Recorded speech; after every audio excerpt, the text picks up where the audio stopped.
Good morning, students. Today we will be discussing meaning of centralization, उसकी advantages, then meaning of decentralization, उसकी advantages, then factors affecting centralization and decentralization. ठीक है जी. तो centralization क्या होता है कि centralization बेसिकली सेंट्रल का मतलब कि सेंटर में. ठीक है. It is the systematic and consistent reservation of authority at central points within an organisation. Control and decision making reside at the top level of management. तो centralisation एक ऐसा systematic method होता है जिसमें जो जितने भी सारे डिसीजंस होते हैं ऑर्गेनाइजेशन के वो टॉप लेवल मैनेजमेंट ही लेती है. इसके एडवांटेजेस क्या हैं? Reduced cost. The standardise procedure and method helps in reduction of office cost. क्योंकि आपको ज़्यादा कुछ स्पेशलिस्ट जो हैं वो अपॉइंट नहीं करने पड़ते. टॉप लेवल मैनेजमेंट खुद ही डिसाइड कर लेती है. तो उससे क्या होता है कि कॉस्ट रिड्यूस हो जाती है.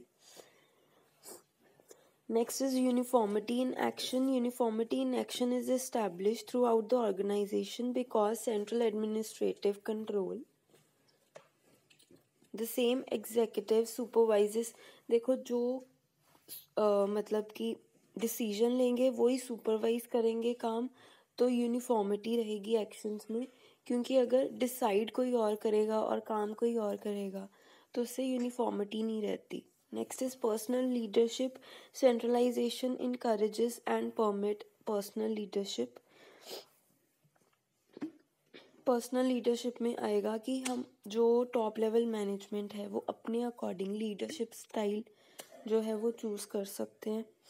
जैसे डेमोक्रेटिक, लेजर फायर, जो भी होगा. Centralisation permits flexibility and adaptability of the organization to the changed circumstances. देखो सेंट्रलाइजेशन से क्या है, फ्लेक्सिबल होता है क्योंकि आपको ज़्यादा डिस्कशंस नहीं करनी पड़ती अपने सबॉर्डिनेट्स के साथ या एम्प्लॉयज़ के साथ. खुद ही टॉप लेवल मैनेजमेंट खुद ही डिसाइड करती है सर्कमस्टांसेस के accordingly. Better coordination. Centralisation facilitate better coordination among various operations.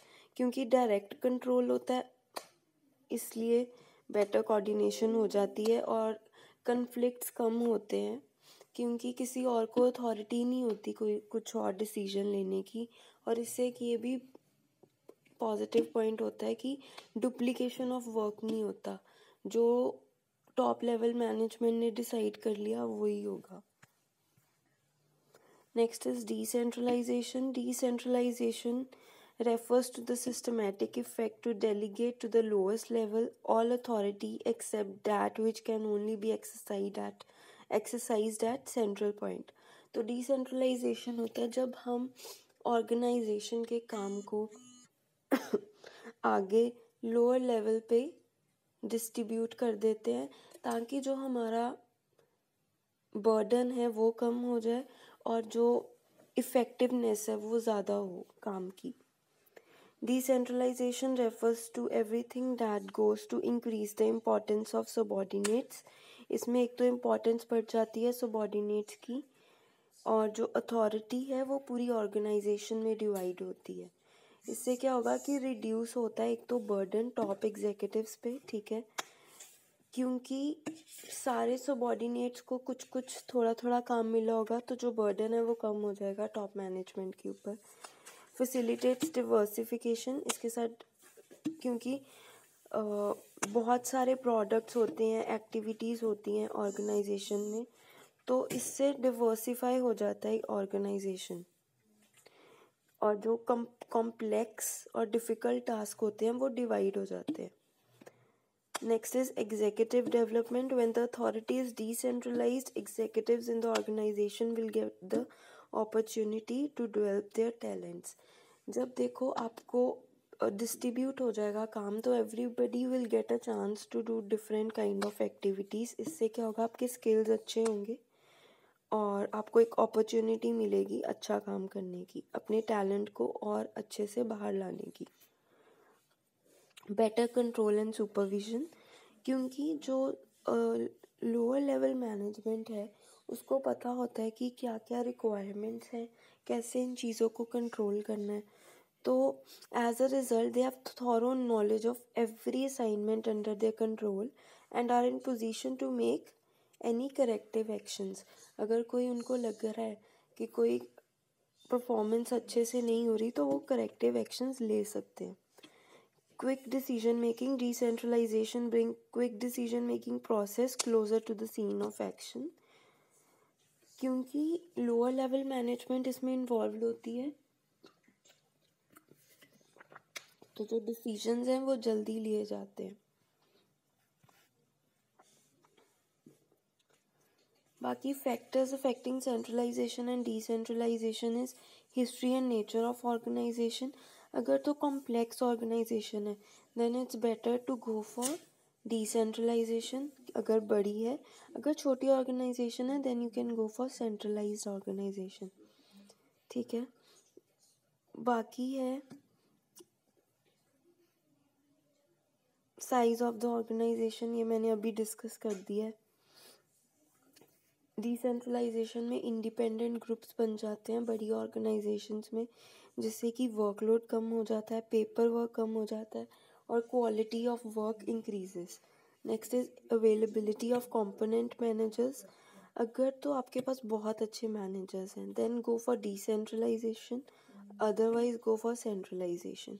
Time frame of decision in order to survive in highly competitive environment. Organization has to capitalize on the available opportunities. ठीक है. तो in decentralization authority to make decision lies with the head of that particular unit, therefore decisions can be made faster. तो decentralisation में जो decisions हैं वो जल्दी लिए जाते हैं बिकॉज हर एक यूनिट इंडिपेंडेंट होती है, उनके हेड्स होते हैं. तो लोअर लेवल जो लोअर लेवल पे काम कर रहे हैं वो उनको बता देते हैं अपनी प्रॉब्लम्स, आगे वो जल्दी डिस्कस होके उनकी प्रॉब्लम को सॉल्व कर देते हैं. The importance of decision to an organization is also crucial factor that influences the decentralization. जहाँ ज़्यादा रिस्क होता है वो टॉप मैनेजमेंट लेती है, जहाँ कम रिस्क होता है वो सब मिलजुल के लोअर लेवल भी ले लेता है. Next is environmental influence. अगर तो इंटरनल प्रॉब्लम है, ठीक है, कोई, तो वो डिसेंट्रलाइजेशन से भी सॉल्व हो सकती है. अगर कोई एक्सटर्नल इश्यूज है जैसे पॉलिटिकल फैक्टर्स, ये सब चीज़ें, तो centralization is best because top management ने ही सारे डिसीजंस लेने होते हैं. तो आई होप आपको ये टॉपिक क्लियर हो. If there is any doubt just let me no.